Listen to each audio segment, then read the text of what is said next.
I came back from a weekend trip to find my bedroom door kicked in and vomit in the kitchen sink. That was the moment I knew I'd made a massive mistake. My name's Brian. I'm 28, live just outside Colorado Springs. After my best friend moved across the country for work, I ended up with an extra room and a full rent bill I couldn't cover alone. So I posted a Craigslist ad, nothing fancy, just clear terms. 2-bedroom, split bills, no drama. Danny answered within a day. She seemed chill enough when we met. Mid-20s, worked remotely, said she liked her space and wasn't into partying. I wasn't looking for a soulmate, just someone who'd pay rent and not set the place on fire. She moved in the following week. First few months were fine. We took turns with the trash, split the utilities, even shared a couple pizza nights on the couch. Nothing weird. She kept to herself mostly, and I figured I'd lucked out. But around month 4, things started shifting. Danny started treating the apartment like it was her personal party zone. Random people in and out at all hours, loud music blasting on weeknights, trash piling up faster than either of us could keep track of.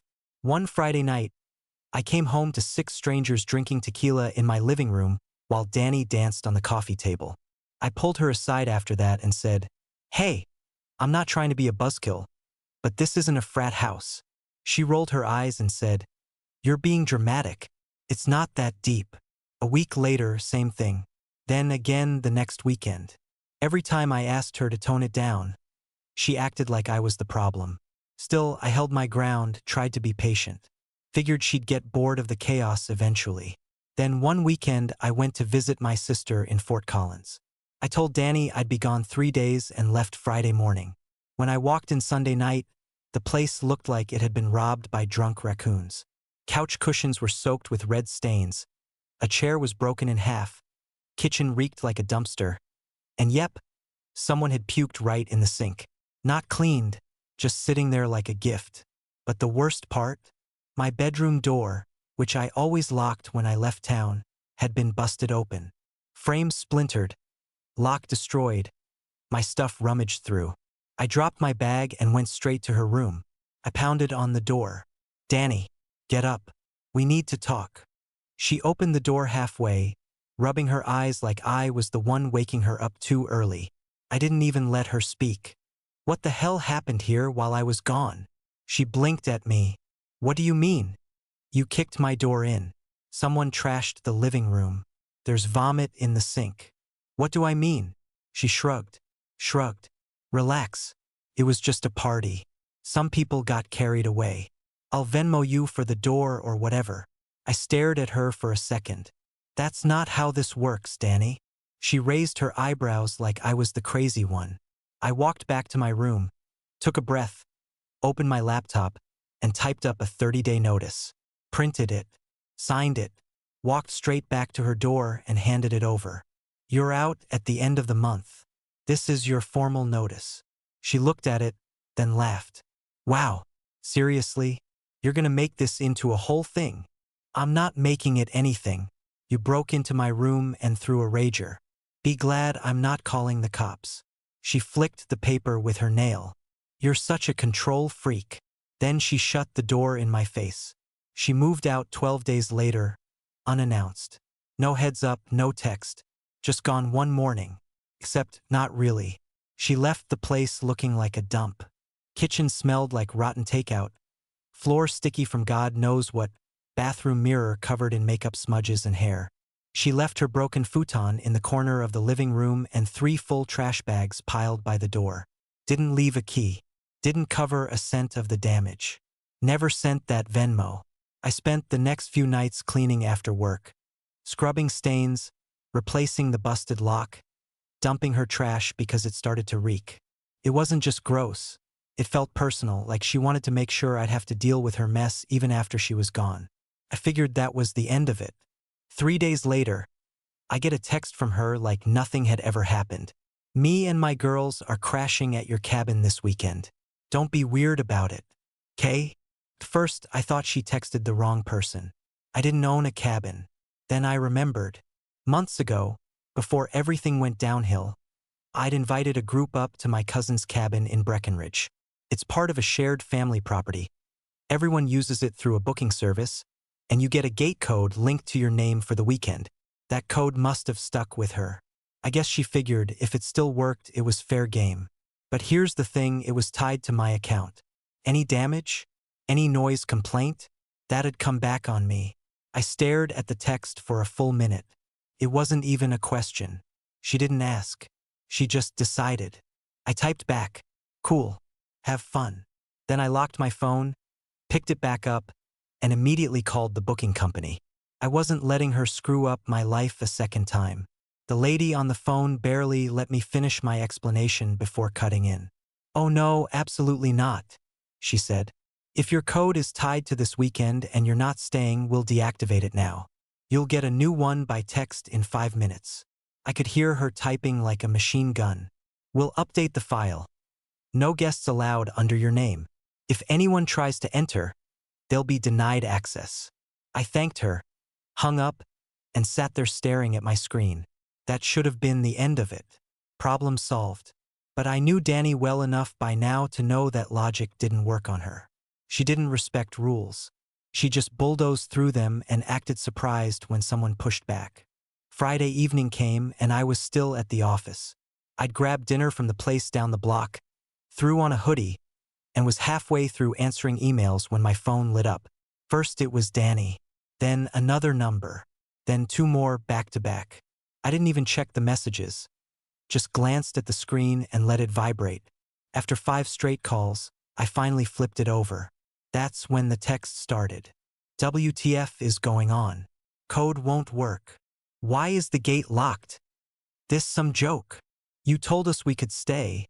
Now we're stuck out here like idiots." I tossed my phone on the desk. She really thought she could walk into someone else's property without permission like it was a weekend getaway. Like she deserved it just for thinking about it. Nope, they could sit in that car and stew all night for all I cared. I packed up my stuff, hit the lights, and drove straight home. Ignored every buzz and ding on the way there. By the time I got to my place, I had 12 missed calls and 9 new texts. A couple voice messages too. But I didn't bother listening. I ordered wings, cracked open a beer, and queued up The Departed. About halfway through the opening credits, I checked my phone one last time. One of the girls, someone I didn't even know, had sent a text that said, "Real classy move. You ruined her birthday weekend. We all took time off for this." I laughed. Birthday weekend? She had the audacity to turn this into her celebration after trashing my home? I put my phone on Do Not Disturb and hit play. Let them figure it out. Let them sit there at that gate and try the code 20 times like it was a vending machine. They weren't getting in. Not on my name. And I wasn't answering a damn thing. The next morning, I was halfway through a coffee and scrolling through emails when my cousin sent a message.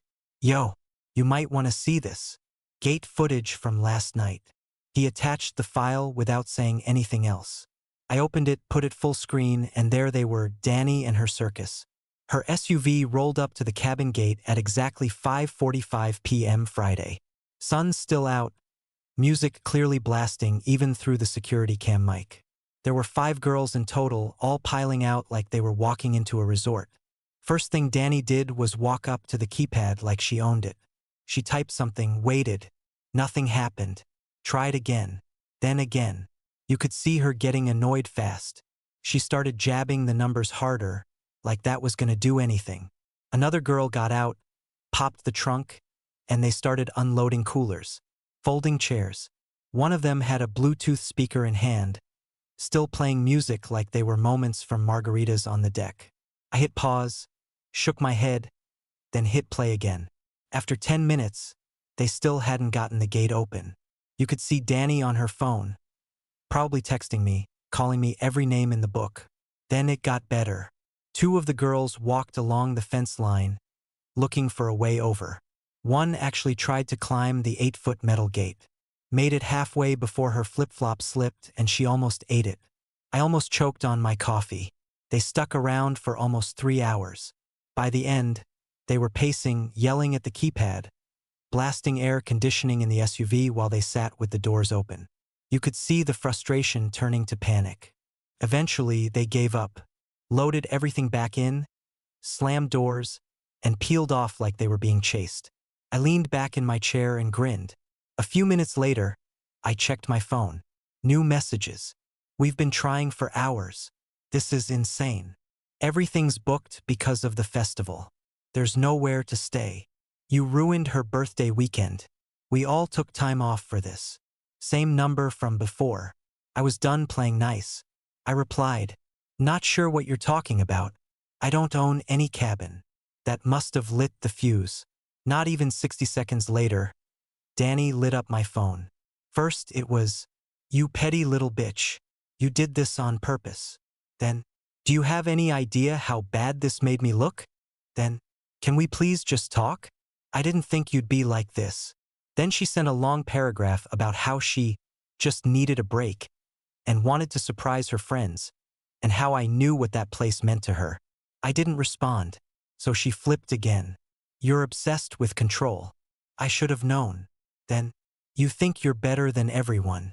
Newsflash, you're not. I silenced my phone and let it buzz until the battery gave out. That girl didn't just want access to the cabin. She wanted control of the story, too. She wanted to play victim and have me play villain. Not happening. She made this mess. I just locked the gate. Monday morning, my phone rang while I was brushing my teeth. Unknown number, but local. I answered with a mouth full of toothpaste. Hey Brian, this is James, your landlord. I froze. Yeah, what's up? So Danny reached out. Said you illegally evicted her. I spit into the sink. You're kidding. She claims you kicked her out without notice, and that you broke her lease. I just wanted to check with you before I respond. I didn't even hesitate. Check your email in 5 minutes. I hung up, grabbed my laptop and attached everything. Dated 30-day notice with her signature, photos of the place after she moved out, screenshots of her acknowledging she was leaving. I even added the footage I took on my phone when I walked through the empty apartment. 2 minutes later, James replied, got it. Appreciate the quick turnaround. I'll handle it. I figured that was the end of the week's Danny drama. I was wrong. Tuesday afternoon, I got a DM on Instagram from a guy named Travis. Profile pic was a gym mirror selfie. Bio said, entrepreneur, alpha mindset, no regrets. The message, hey man, I'm Danny's boyfriend. Just wanted to say what you did was way out of line. You embarrassed her in front of her friends. You owe her an apology as a man. I stared at it for a second, didn't even bother typing a response. Just hit ignore. Then blocked him. Wednesdays when things hit a new level. I was taking a lunch break, scrolling on my phone, when a buddy texted me. Bro, is this about you? He sent me a link to a TikTok. I opened it. There she was. Danny, all done up, sitting on a bed with fake tears in her eyes and soft piano music in the background. This is for anyone who's ever had a jealous ex-roommate ruin something special, she said. I was promised a weekend at the one place that gave me peace, and he locked me out because I moved on with my life. Then it cut to screenshots of our texts, but only her edited versions. The parts where she told me they were crashing at the cabin were missing. It just looked like I said, have fun, and then left her stranded. Caption, he lied, he ghosted, he sabotaged my birthday. 10,000 followers. Over 400 comments. Most of them furious. What kind of grown man does this? This is abuse. Jealous much? She's better off. And now my DMs were filling up. People calling me controlling. Toxic. One girl said she hoped I stepped on a Lego barefoot every day for a year. I was pissed but not surprised. Danny always knew how to spin a story. What she didn't know, I kept everything. The texts, the timestamps, the damage, the gate footage, the written notice. She wanted to play victim? I had the receipts, and I wasn't about to let her run her mouth without consequence. I didn't comment right away. I waited, sat there with her TikTok open, letting the comment count roll like a slot machine. Everyone eating up her fake little sob story.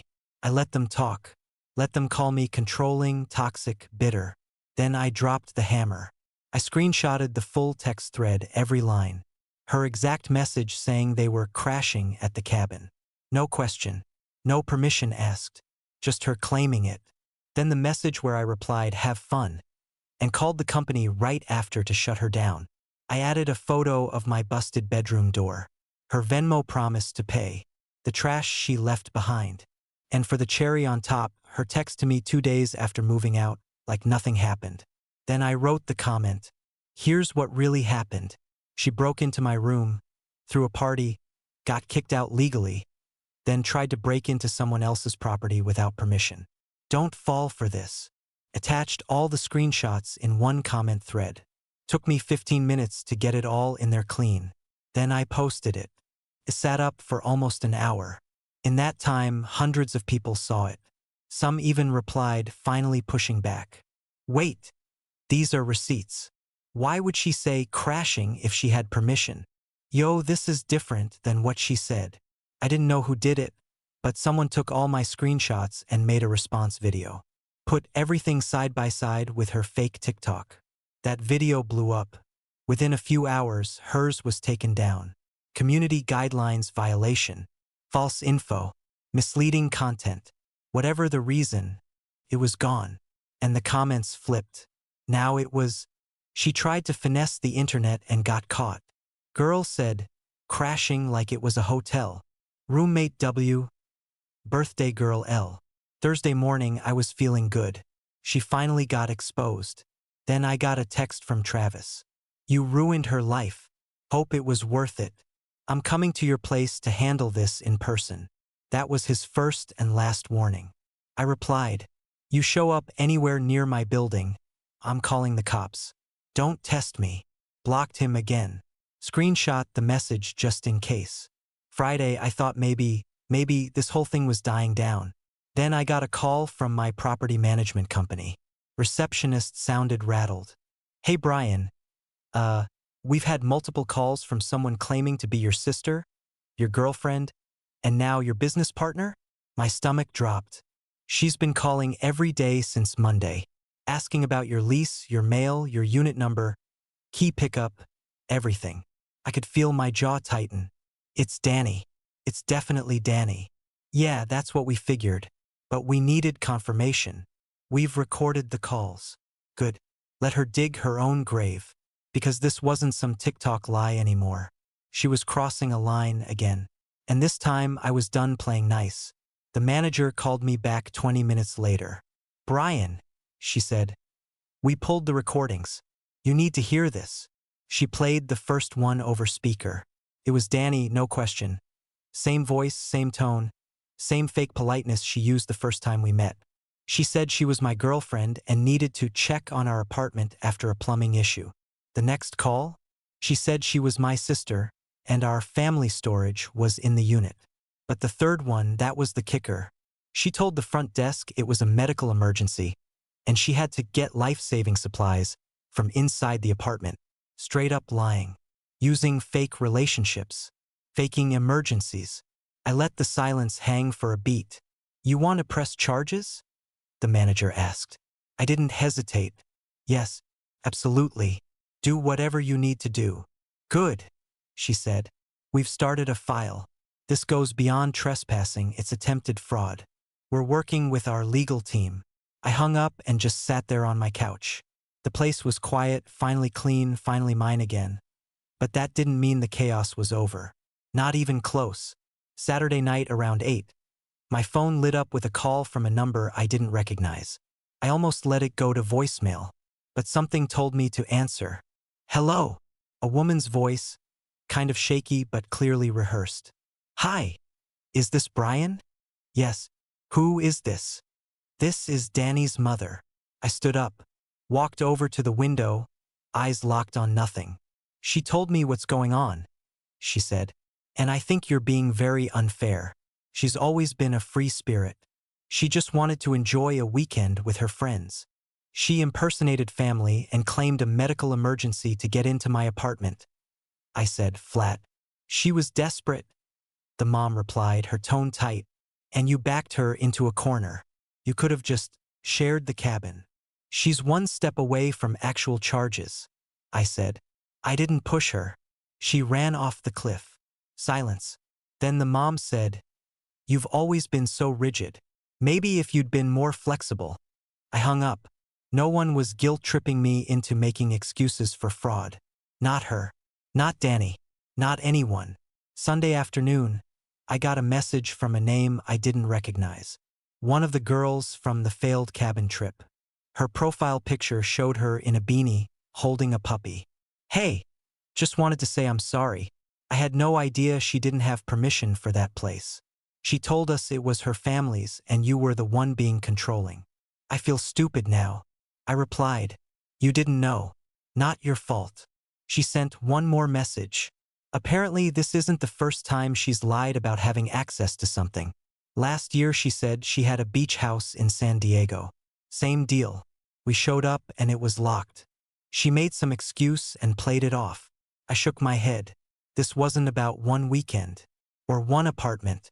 Danny had made a whole lifestyle out of pretending she was owed things. Stealing access. Spinning stories. But this time, she hit the wrong person. 2 weeks later, I got a letter in the mail from El Paso County Small Claims Court. Plaintiff, Danielle R. Amount, $4,500. Reason, emotional distress, missed work, breach of verbal agreement. I sat at my kitchen table and laughed out loud. She was actually suing me. For money she lost lying and breaking into a property she didn't even own? Unreal. I called my cousin, told him what was going on. He said, give me a minute, and called me back 10 minutes later. Talked to my buddy Eric, he's a lawyer. Doesn't usually do small claims stuff, but he'll help you prep. Eric met me at a diner the next day with a yellow legal pad and a pen that looked like it cost more than my monthly rent. We went through everything. Texts, screenshots, security footage, booking records, property damage receipts, even her fake Venmo promise to send money later. Just stay calm, Eric told me. Don't talk unless asked. Let her dig her own grave. Court day came fast. I showed up in slacks and a button-down. Didn't overdo it, just clean, sharp, and on time. Had my folder, every piece of proof sorted and printed. Danny showed up 10 minutes late, in ripped jeans and a crop top under a blazer. Like she was halfway dressed for brunch and halfway dressed for a job interview. Her mom came too, arms crossed, lips tight, and Travis standing there like backup muscle in a leather jacket 2 sizes too small. No lawyer, just vibes. We sat on opposite sides of the courtroom. She kept looking at me like I was supposed to flinch. I didn't. Judge came in, older guy, no-nonsense face. Went through the basics, asked if we were ready to begin. We both said yes. Danny went first. She launched into a rant about how I emotionally manipulated her, made her feel unsafe, and promised her a relaxing weekend at the cabin, then humiliated her in front of her friends. The judge held up his hand. Miss, I need facts, not feelings. She flipped through some loose papers, totally unorganized. There was a verbal agreement. He literally said, have fun. That's consent. That's an agreement. He raised an eyebrow. Did he ever explicitly give you permission to use the cabin that weekend? Silence. Dead silence. She opened her mouth, then looked at her mom. Her mom blurted, he knew she was going. The judge pointed at her. You're not a party to the case. One more outburst and I'll remove you from the courtroom. Danny's face went pale. Judge turned to me. Your side. I stood up, walked him through everything. Calm, clear, one step at a time. Text chain, printed and unedited. Booking record under my name only. Security footage, Danny and her friends at the locked gate. Photos, trash, damage, broken door. Receipts, repair costs, furniture cleaning, locksmith. He took his time flipping through the evidence. Then he looked at Danny again. Miss, this wasn't a misunderstanding. You assumed permission you never had. You attempted entry using a code tied to someone else's account. You caused property damage and tried to flip the blame. Your case is denied. She gasped. But he held up a hand. No further outbursts. Then he looked at me. I'm awarding you $3,200 in damages. If you wish to pursue full recovery of repair costs, you can escalate this to civil court. Additionally, Miss or may face charges for attempted fraud and impersonation, which is outside this court's jurisdiction. Danny froze. Her mom stood up, yelled something I couldn't even understand, and the bailiff moved in like it wasn't the first time today he had to deal with that exact thing. Judge banged the gavel. Court is adjourned. I nodded, picked up my folder, and walked out without looking back. Behind me, Danny was still talking to the air, Travis shaking his head like he just got blindsided. I didn't care. She thought court was going to be a stage. Turns out it was a scoreboard, and she lost. As soon as the judge stood up and turned toward his chambers, Danny exploded. "You're all corrupt. This is insane. I was lied to." She slammed her purse on the plaintiff's table so hard it knocked over her water bottle. Her mom started shouting at the bailiff, waving her arms like she was calling demons out of the walls. Travis didn't say a word, just got up, shook his head, and walked out like he'd seen enough. Security moved in quick. They asked Danny and her mom to leave once, then twice, then didn't ask again. I watched her get escorted out of court screaming about how her mental health was under attack. It was pathetic. That afternoon, I got a call from property management. "Hey Brian, we've submitted everything to our legal team," the manager said. "We're moving forward with formal charges. What she did goes beyond tenant conflict. It's attempted fraud and impersonation. You'll be notified as a witness." I said, "Good," and meant it. The dominoes started falling hard after that. Exactly a week later, I got the email. Subject: Criminal case update Danielle R. They were officially charging her with attempted fraud and impersonation. Case number, contact info, full summary. Her voice recordings, her fake stories, her trail of lies all documented. I didn't even smile.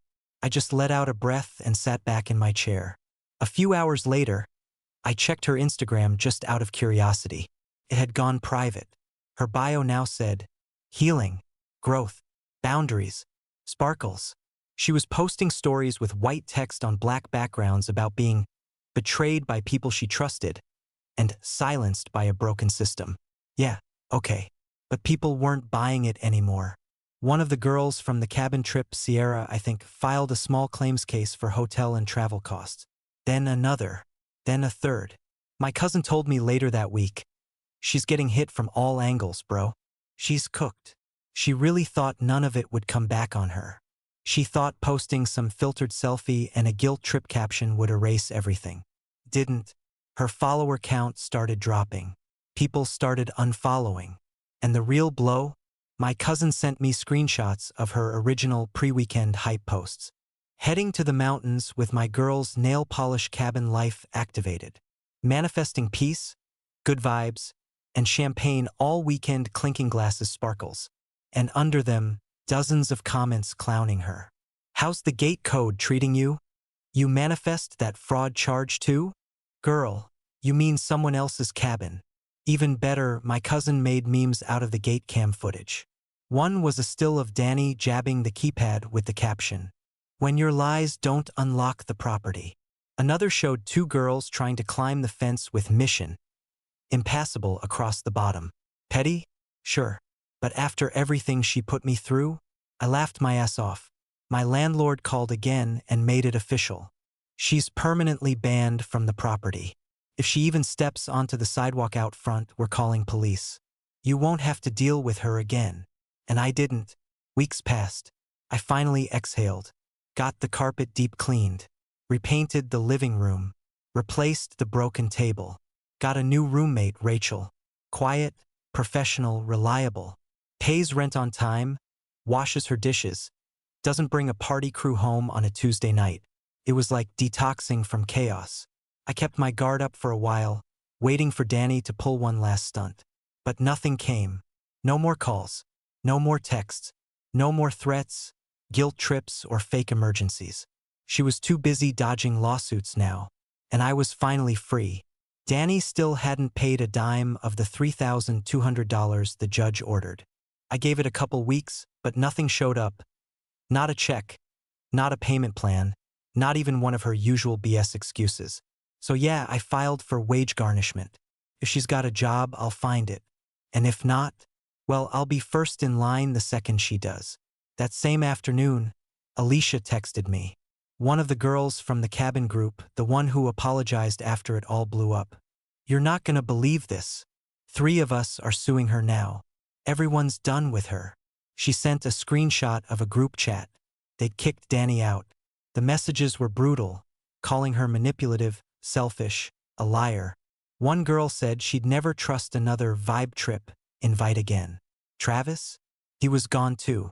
I didn't follow him, but someone sent me a tweet he posted a couple days after the court hearing. Be careful who you let into your peace. Some people are just chaos in a pretty package. Didn't tag her, but everybody knew. My cousin texted me a few hours later. This whole saga's making the family newsletter this year. Congrats on the drama of the season. I told him to send me a copy. At this point, I had 0 regrets.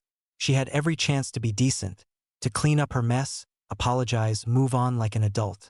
But no, she chose lies, drama, entitlement. Now she's got lawsuits, fraud charges, burned friendships, no support system, no one left to defend her. And all that free spirit energy? It went real quiet once the court bills hit. Me? I'm good. Got my space back. Got my sanity back. My roommate now is solid, peaceful, normal. And next weekend, I'm heading back to the cabin. This time with the right people, the correct gate code, and a cooler full of beer I actually paid for. Not a single uninvited guest in sight.